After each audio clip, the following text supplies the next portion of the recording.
Salutare la toți, eu sunt Dani și bine ați venit la un nou episod. Astăzi vom merge la Mehadia, la Orsova și la Băile Herculane. Nu uitați de like, share și subscribe și vă mulțumesc tare mult că sunteți alături de mine și că vă abonați și să începem. Și acum am intrat în Strehaya, un oraș exotic plin cu palate.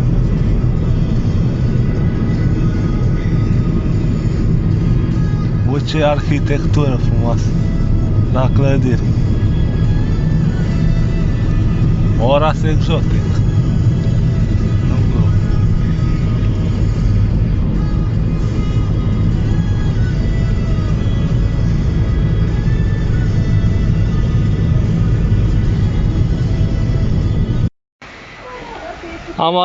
Am ajuns și la Băile Herculane.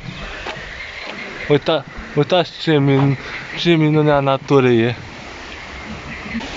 Jos este râul Cerna, care este, dacă puteți să observați, și este și pentru scăldat, dacă sunteți oameni nebuni sau cu probleme mentale, să vă aruncați de pe digul ăsta, direct în lacul Cerna, dacă știți să notați. Acolo sus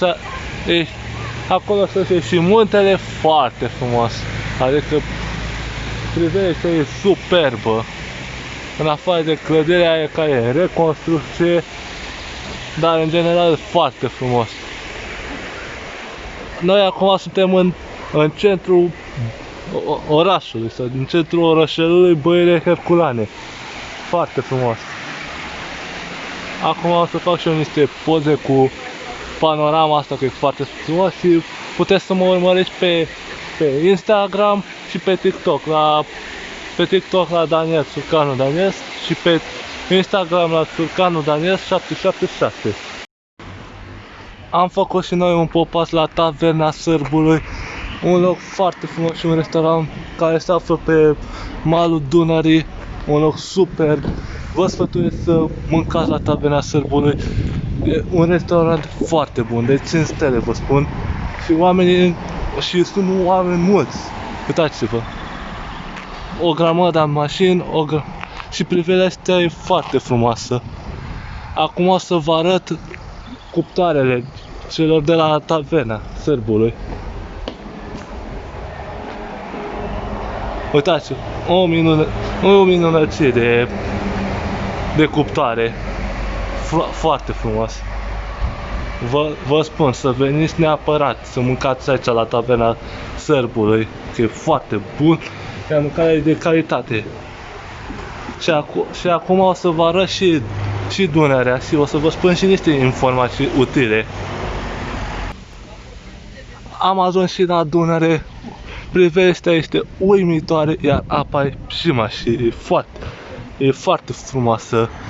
Și să vă spun niște informații, Dunărea este a 13-lea fluviu ca lungime din lume sau din Europa și desparte Serbia de România. Și privirea este foarte frumoasă. Acolo în față, dacă puteți să observați, se află Serbia cu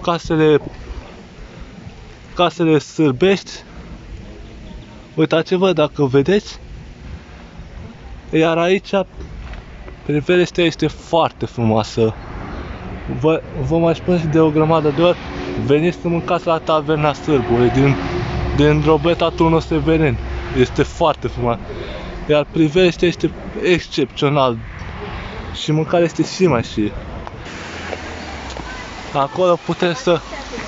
Acolo puteți să observați și munci foarte frumos. Nu știu ce munci, dar puteți să căutați pe Google și să-mi trimiteți în comentarii ce munci sunt. Dar sunt foarte frumos. Adică nu mai priviți ce frumos e privirea asta. Cu fântâna asta foarte frumoasă, cu restaurantul ăsta, să vă mai arăt să umplu golul din episodul ăsta, că episodul ăsta cred că o să fie de 4 sau 4, 5 sau 7 minute. Sper să dați like, share și subscribe și să vă abonați. Dacă vă place ce fac, ar fi frumos. Și acum am ajuns la foișor, foarte frumos la foișor. Înăuntru este foarte frumos. Și acum, doamnelor și domnilor, suntem în casino, în camerele din casino. Uite ce splendid. Și ce păcat că în Paragine, dacă s-ar reconstrui, ar deveni mult mai frumos decât atâta.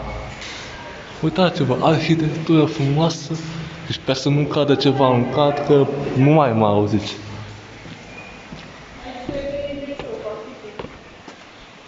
Și uitați-vă și drumul ăsta cât de periculos e. Sper. Eu nu v-aș făcut, poate vine vreun frate. Să știți că drumul ăsta e foarte periculos, că poate vine niște șerpi și mi-e frică. Dați-mă că dacă ați văzut, camera tremură, dar am fugit. Dar în rest, privește, este frumoasă, adică încăperea este foarte frumoasă. Este chiar foarte frumoasă. Și acum, imediat o să vă arăt și din față cum se vede foișorul. Acolo vedeți, bine, de văzut nu se vede, dar se aude pe videoclip fântâna. Acolo se vede încă o clădire și se vede și munți. Munți cu copaci, cu pădure, foarte frumos. Vă recomand chiar să veniți.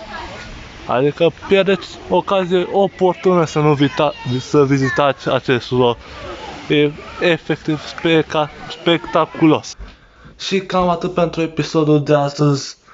Nu uitați de like, share și subscribe. Și la 20 de like-uri o să apară un nou vlog de la un loc secret, nu vă spun. Nu uitați să dați follow pe Instagram și pe TikTok. O să aveți deja link-uri în descriere. Și noi ne revedem mâine. Ciao!